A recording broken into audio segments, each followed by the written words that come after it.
Hello everyone, स्वागत है आप सभी का हमारे चैनल इंडियन आयुर्वेदिक डॉक्टर में। आज आपकी वाटर की तीसरी क्लास है और आज हमारा ये वाटर जो चल रहा है वो कंप्लीट हो जाएगा। ठीक है, तो कल हमने एक वाटर का क्लोरीनेशन, डिसइंफेक्शन और फिल्ट्रेशन स्लो सैंड मेथड से और रैपिड सैंड मेथड से दोनों देख लिए थे अच्छे से। यानी कि लार्ज स्केल और स्मॉल स्केल पर वाटर का प्यूरिफिकेशन यानी वाटर का शोधन ये हमारा कंप्लीट हो चुका था। आज का टॉपिक है हमारा हार्डनेस ऑफ वाटर, कि वाटर की हार्डनेस क्या होती है। वाटर की हार्डनेस क्या होती है कि वह क्षमता, पानी की वह क्षमता या पानी की वह पावर जो क्या करती है, सोप को डिस्ट्रॉय करती है। यानी कि जो साबुन जो होती है, हम मतलब कभी कभी पानी ऐसा होता है ना कि कितनी साबुन लगाते जाओ लगाते जाओ लगाते जाओ, लेकिन कपड़े साफ़ नहीं होते हैं, ना ही उस साबुन के जो साबुन है उसके अंदर झाग आते हैं। तो water is a soap destroying power, hardness is a soap destroying power of water. दो प्रकार की होती है हार्डनेस, एक टेम्परेरी होती है, एक परमानेंट होती है। टेम्परेरी जो होती है उसे कार्बोनेट होते हैं, और इसके अंदर जो होती है परमानेंट में, इसमें कार्बोनेट नहीं होते, इसमें जो होते हैं वो क्लोराइड होते हैं, सल्फेट होते हैं। ठीक है, तो इसे बोलते हैं नॉन कार्बोनेट। टेम्परेरी हार्डनेस में कैल्शियम और मैग्नीशियम के बाइकार्बोनेट क्या होते हैं, जल में उपस्थित होते हैं। वहीं कैल्शियम और मैग्नीशियम के सल्फेट, इनके क्लोराइड, इनके नाइट्रेट्स क्या होते हैं, जल में प्रेजेंट होते हैं। किसमें, परमानेंट में। तो टेम्परेरी हार्डनेस के अंदर कैल्शियम और मैग्नीशियम के बाइकार्बोनेट होते हैं, और परमानेंट हार्डनेस जो होती है उसके अंदर कैल्शियम और मैग्नीशियम के सल्फेट और क्लोराइड प्रेजेंट होते हैं। ठीक है, पर तो ये तो थी हार्डनेस की डेफिनेशन और उनके टाइप। अब पढ़ते हैं उनका क्लासिफिकेशन लेवल ऑफ हार्डनेस के आधार पर। तो लेवल ऑफ हार्डनेस के आधार पर सबसे पहले आता है सॉफ्ट वाटर। सॉफ्ट वाटर वो होता है जिसकी हार्डनेस क्या होती है, एक से भी कम होती है। ये इसकी इकाई होती है हार्डनेस की मिलीग्राम इक्वल पर लीटर।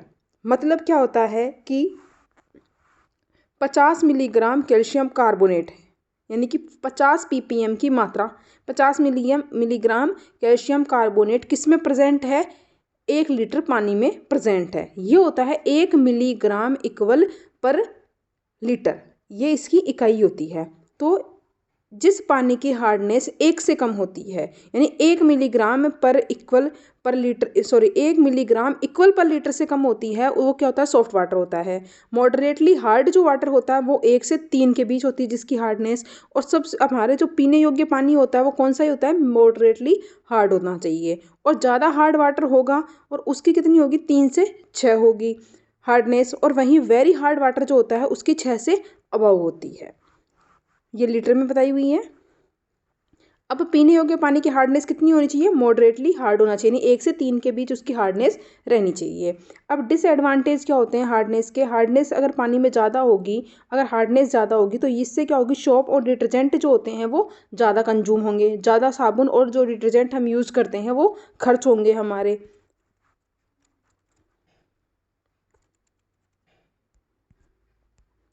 और क्या होगा, इस लाइन को मत पढ़ना पहले। गर्म करने पर कार्बोनेट के प्रेसिपिटेट बन जाते हैं। जब हम इस पानी को गर्म करेंगे तो इसके अंदर जो बाइकार्बोनेट और इन सब के जो प्रेजेंट है यौगिक सल्फेट के, वो क्या होंगे, उनका प्रेसिपिटेट बन जाएगा। और इस प्रेसिपिटेट बनने में क्या होगा, फ्यूल जो होगा वो ज़्यादा कंजप्शन होगा, यानी फ्यूल जो लगता है हमारा, ईंधन जो लगेगा वो ज़्यादा मात्रा में लगेगा।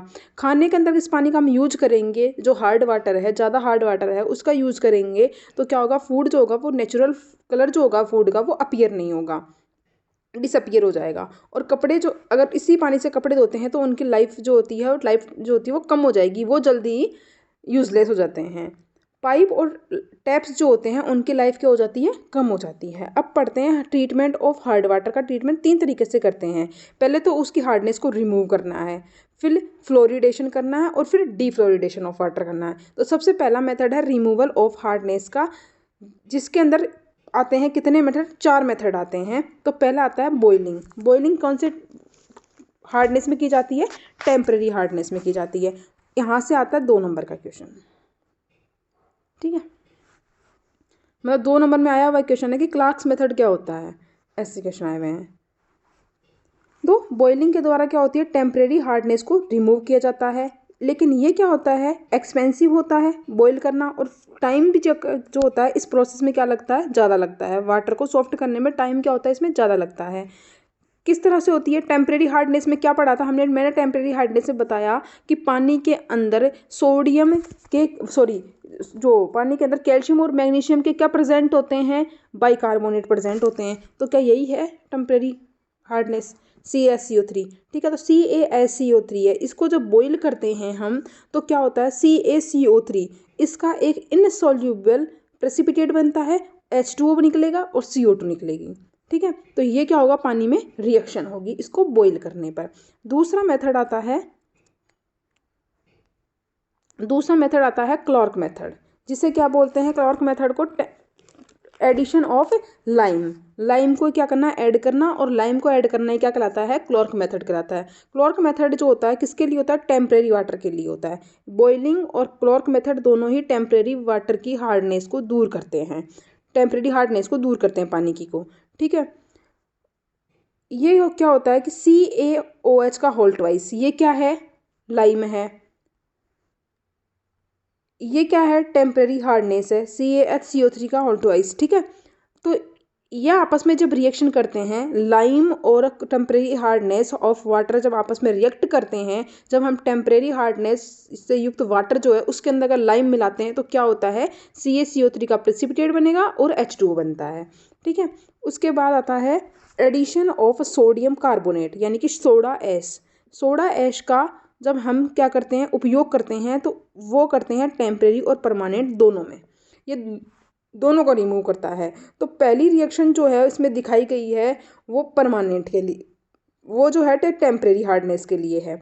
तो CaSCO3 है, बाइकार्बोनेट है, उसके अंदर क्या किया हमने, सोडा ऐश डाला, सोडा ऐश है Na2CO3। ठीक है, ये डाला तो क्या होगा, CaCO3 का प्रेसिपिटेट बन जाएगा, ये जो कि इनसॉल्यूबल होता है ये रिमूव हो जाएगा और NaCO3 बनेगा। एक है Na2CO3 क्या है, हमारा सोडा ऐश है, CaSO4 कैल्शियम और मैग्नीशियम के सल्फेट थे, क्लोराइड थे, नाइट्रेट्स थे परमानेंट में।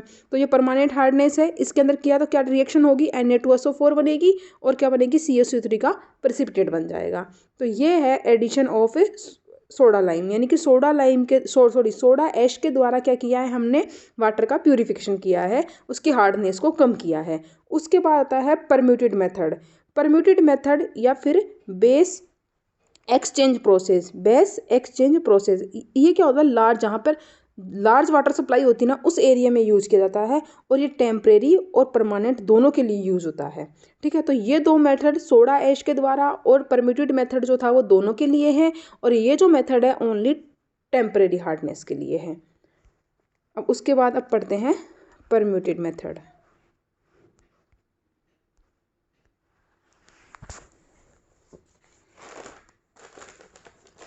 परम्यूटेड मेथड जो होता है इसके अंदर क्या होता है, वाटर को सोडियम परम्यूटेड इसके द्वारा क्या होता है, पास करवाया जाता है। ये एक कंपाउंड होता है किसका, सोडियम का, एल्यूमिनियम का और सिलिका का, जिसका फॉर्मूला क्या होता है, Na2Al2Si2O3 डॉट H2O, नहीं H2O। ठीक है, ये क्या करता है, Na+ जो होता है पानी के अंदर उसको क्या करता है, जल का जो Na+ है, जल के अंदर उपस्थित Na को, यानी कि सोडियम को क्या करता है, कैल्शियम और मैग्नीशियम में चेंज कर देता है। ठीक है, जिससे क्या होता है, ये कैल्शियम और मैग्नीशियम में चेंज हो जाएंगे, यानी कि सोडियम के जो भी यौगिक है ये मान लो, ठीक है, उनको क्या करा, कैल्शियम या फिर मैग्नीशियम के कंपाउंड में चेंज कर देगा, और उससे क्या बनेगा, कैल्शियम और मैग्नीशियम के कंपाउंड में चेंज होने के से क्या बन जाएगा, वो फिर PPT बना लेते हैं, आगे रिएक्ट होता है इनके अंदर और ये PPT बना लेते हैं। इसमें इतना ही प्रोसेस दे रखा है। इस मेथड से क्या करता है, वाटर को हम 0 हार्डनेस तक लाया जा सकता है, यानी कि 0 हार्डनेस तक हम सॉफ्ट कर सकते हैं इसे, परंतु ये क्या करता है, पाइप को कोरेसिव कर देता है। ठीक है, कोरेसिव मतलब संक्षारण पड़ा होगा ना वो, इससे